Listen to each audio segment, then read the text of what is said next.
Hayaan yung tulungan namin kayo sa Dear SB. So, ang una naming ibibigay sa inyo, yung hiniling mo sa akin ay additional na mga paninda para sa inyong tindahan. Ito ho. Yay! Ito ho, additional lang ha. Alam ko naman may tindahan kayo at alam ko gusto nyo madagdagan yung mga paninda.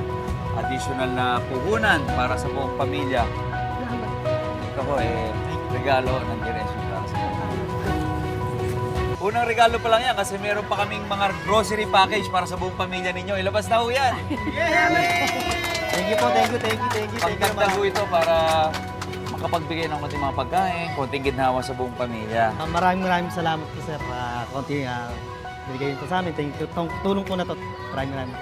Sana po marami po kayong matulungan pong tao. Sabi mo nga, Nay, nag-message ka sa akin kasi gusto mo nang matulungan yung isa mong anak na nagdadialysis. At nakwento sa akin ni Francis na yung kinikita niya ay inaambag niya sa weekly na pagdadialysis ng anak ninyo at ate niya. Kaya gusto ko sabihin na hayaan niyo pong sagutin ko yung pagpapagamot at pagpapadialysis sa kanya. Hayaan niyong tulungan namin kayo sa Dear SB na ipagamot at padialysis siya at bigyan siya ng mga karampatang gamot. Salamat. Maraming salamat. Oo naman, yun po yung hiniling ninyo. Yun po ibibigay natin. Karapat dapat po kayo. Hindi ko na rin alam kung saan ako kukuha sa oras na magdadialysis yung anak. Kaya bago magtapos ang programa namin, dahil narinig ko yung mga pangarap ni Francis, hayaan niyong mag-iwan ako ng konting regalo para sa kanya. Pero ibubulong ko na lang. Okay lang ba? Mag-iwan ako sa'yo ng...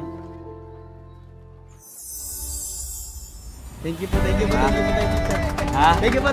Okay ba yun? Yes, po. Nay, narinig mo ba? Ha? Ay, salamat.